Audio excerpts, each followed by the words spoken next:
Good afternoon and welcome everybody. This is the weekly wrap-up for July 16th, 2021. I hope everyone's had a fantastic week. It's been pretty nice here on the Front Range of Colorado. It's a little overcast today. We had a few sprinkles the day of the All-Star game, but other than that, it's been a nice week. Pretty pleasant when it comes to the weather here. So if you're noticing some new technology, I got a microphone and a headset, and reason being I'm doing a lot more of my meetings over the interwebs these days, and having headsets die on you in the middle of a conversation, kind of a pain in the ass. So, but other than that, let's go ahead and jump into what's been going on in the world. So, alrighty. So here is this week's market. Let me take this out to a 1 week scale. All right, so this week in the Dow Jones, looks like it was down about 0.5%. S&P 500 came in at down about 0.89. The Dow Utilities, looks like a pretty good chart for this week. Up about 2.34%. Transports, went the other way. All right, that was down about 2.25. And let's take a look at the NASDAQ. NASDAQ was kind of up and down for this week, down 1.07. So not terrible. Let's take a look at the gold market this week. It was up a bit Wednesday and Thursday, but settled at only a 0.15 gain from just looking here at the chart. Silver took a pretty big nosedive today and ended the week down almost 2. So, with the economy kind of trying to figure out where things are headed, whether or not it's we're headed for a market correction or some sort of a slowdown there. All the while people are getting back to work. So it's kind of in flux right now. I'm not in the prediction business, but I do like to know the odds. So it is kind of important to stay on top of that stuff. So anyways, all right, well, let's go ahead and look through this week's news. Surgeon General warns coronavirus misinformation is a serious threat to public health. Very scary. So I think what this means is anything that the powers that be disagree with, they would like social media to remove. It's not really free speech in my opinion, but anyways. Flooding in Germany. Biden sending Marines to protect U.S. Embassy in Haiti. Like I think I insinuated earlier in the week, I think our government may have something to do with that. The Congressional Black Caucus Chair Joyce Beatty among those arrested during Capitol voting rights protest. Hadn't heard about that. Let's see if that makes bigger news. Biden calls Cuba a failed state. Well, it is good that he is now calling out the Cuban government as illegitimate. A little late in my opinion. LA County reimposes indoor mask requirements. I don't see. Scott Adams was talking about this earlier. He was asking what percentage of the people would it require for businesses just to throw their hands up and give up. He seems to think 5 to 10%. I was more probably 20 to 30, 40%. But I guess it depends on where you live. It's pretty relaxed here in the middle of nowhere. They get a little jammed up when you get up to Denver, but here in Douglas County, it's mostly relaxed. No one really seems to care. So, but we'll see. I guess the people in Los Angeles County are smarter than me. So, number 7, Trudeau, Canada may open border to vaccinated Americans. How nice. How nice. Might have to go get my vaccine so I can go to Canada. All righty. Number 8, Biden, Merkel discuss controversial pipeline during White House meeting. Is this the pipeline from Russia or Ukraine? Yeah, I think that's Well, haven't heard a lot about that just in the general news, so we'll see where that goes. England chief medical officer warns of scary hospital numbers amid Delta surge. I have been paying pretty close attention to what's going on in the UK on the Worldometers page, and it does look like their cases have risen, but the mortality has been pretty flat. So, I guess there's folks in needing care just for the symptoms of the ailment, but as long as people aren't dying, I think that's pretty much a win. Last one, 18-year-old will accompany Bezos to space after original bidder pulls out. Well, that should be fun. Who is this person? Oliver Damon from the Netherlands. Wow, hey, a fellow Dutchman. So, all right, well, let me close that, and let's get over to the news of the day. Let's see. U.S. retail sales unexpectedly rise in June. So again, we got more good news coming out of the financial markets and the economy. U.S. consumer sentiment unexpectedly falls. One bit of good news, some bad news. So, but that's just an opinion, so it's not really something to worry about. Dollar posts best week in a month. It looks like it settled at 92.83. Like I've mentioned in previous meetings with folks, and probably on some of these earlier recordings this year, I've really been watching the dollar. If it goes below 90, that would be some, something that you should really have some concern about. Obviously, as the dollar, if the dollar strengthens, it's going to have a negative effect on precious metals and such. So that's probably why we've had a little bit of volatility in precious metals of late. Is that the dollar has been strengthening the last few months. So, all righty.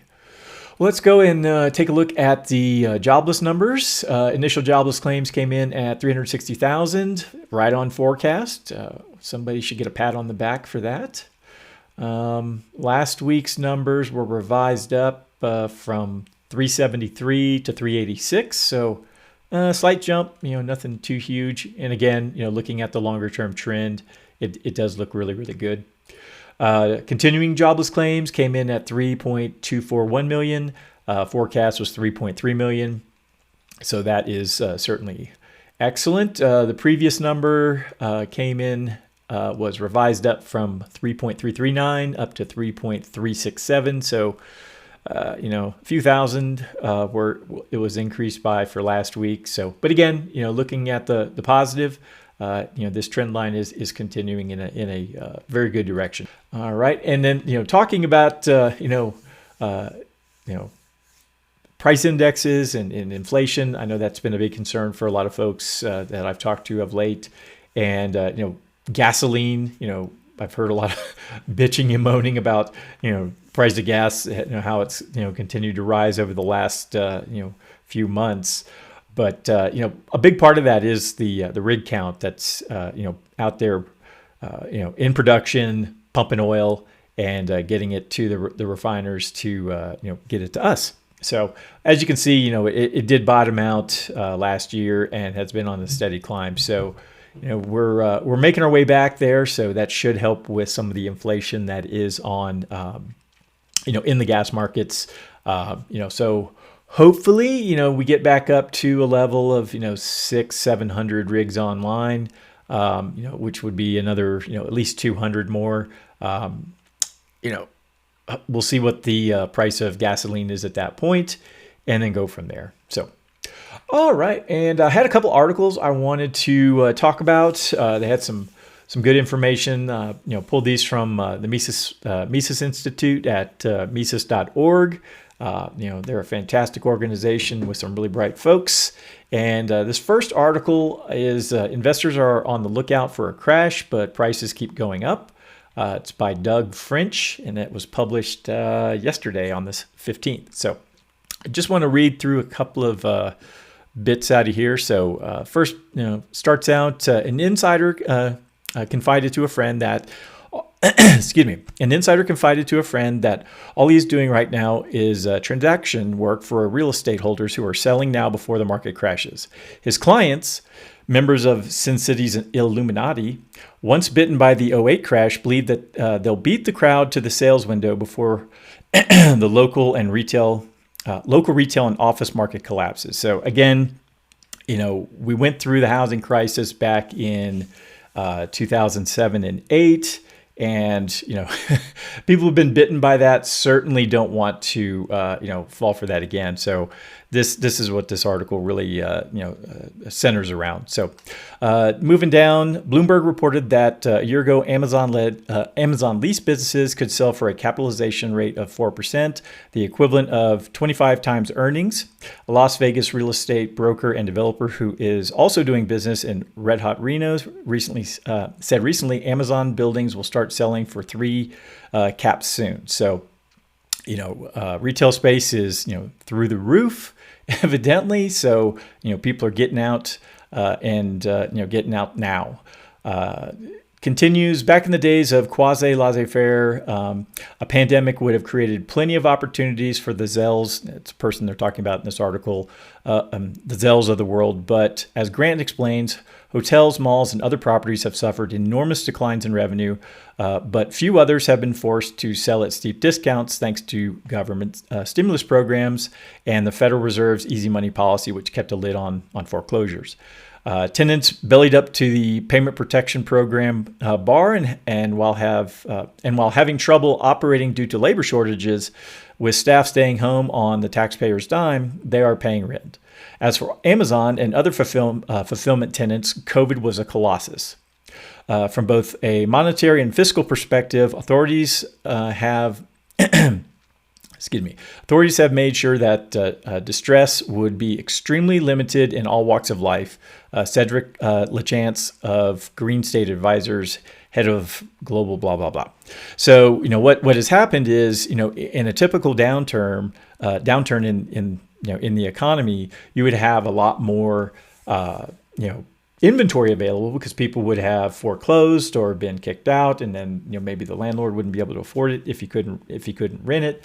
So whereas there might have been a lot of homes and maybe big box locations available in the open market, they're not, because the government has prop them up with being able to pay rents and keep their businesses open. Continuing, or the last little bit, Ludwig von Mises explained, interventionism means that the government not only fails to protect the smooth functioning of the market economy, but that it interferes with various market phenomena. It interferes with prices, with wage rates, interest rates, and profits. In the end, as the government goes farther and farther, Mises wrote, it will finally arrive at a point where all prices, all wage rates, all interest rates, in short, everything in the whole economic system is determined by the government, and this is clearly socialism. Las Vegas, once a city driven by odds, no more. Now government has loaded the dice. So it looks, like what he's really complaining about is, if we had left things alone, had more laissez-faire, keeping the government out of this particular market, there'd be a lot. I guess you look at the other side, there'd be a lot more people who would have had foreclosures, but artificially keeping these businesses open, at the taxpayer expense is really the objectionable part. So, all right, and then the last article is also from Mises Wire. Is will the Feds try price controls to fix price inflation? So let me. This was written by Joseph Solis Mullen, and as it began rapidly expanding the money supply in early 2020, the Feds confidently assured the public that there would be no unanticipated or serious rise in inflation. I do remember that. Now that their projections have failed to materialize, in fact, their forecasts are off by almost 40%, they assure us that this will be but a temporary spike. Okay. Moving down, but for the sake of argument, let's imagine that they are wrong, that considering their track record is not difficult to do. What then? As policymakers continue to mine the 20th century for mistakes to repeat, from protectionism to higher taxes to trying to start a second Cold War technology and arms race, it seems only logical to ask how long will it be before popular discontent over the rising consumer prices generated by their mismanagement of the money supply leads them to resurrect one of the most serious and notable policy failures of the last 100 years, price controls. So after all, prices are rising rapidly, right? Every time I go to the King Super or the Kroger grocery store here in Colorado, it is a little bit more pricey each time I walk out with my basket. So should inflation persist or accelerate, price controls may be presented as a temporary necessity as in 1971 under Nixon. Far more certain, however, is that price controls, whatever their guise, will do nothing to resolve the issue of the underlying the inflation. The amount of goods and services being produced are outstripped by the growth in the money supply. Capping the amount of money a producer can charge for a product will not stimulate increased production or investment. Why would it? This is why shortages inevitably follow. Who would enter into production or increase their production of a good at a time when doing so is a money-losing venture? Good question. I mean, it's like, if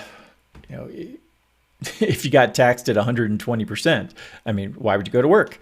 It just wouldn't make any sense. So moving down, should the Fed's forecasts prove incorrect yet again, and by a similarly enormous margin, the pressure on the Biden administration from the left will intensify.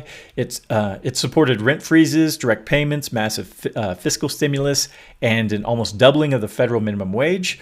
What next if not price controls? And if in an attempt to control prices, your business or labor are needed to produce something you don't want to produce at a price you won't agree to, attempted requisitions and appropriations may only be an executive order away. I guess is President Biden going to force me to dispense advice at a lower wage? So anyways, that's everything that I had for today. And, that was a little bit of a funny article, but, kind of serious at the same time.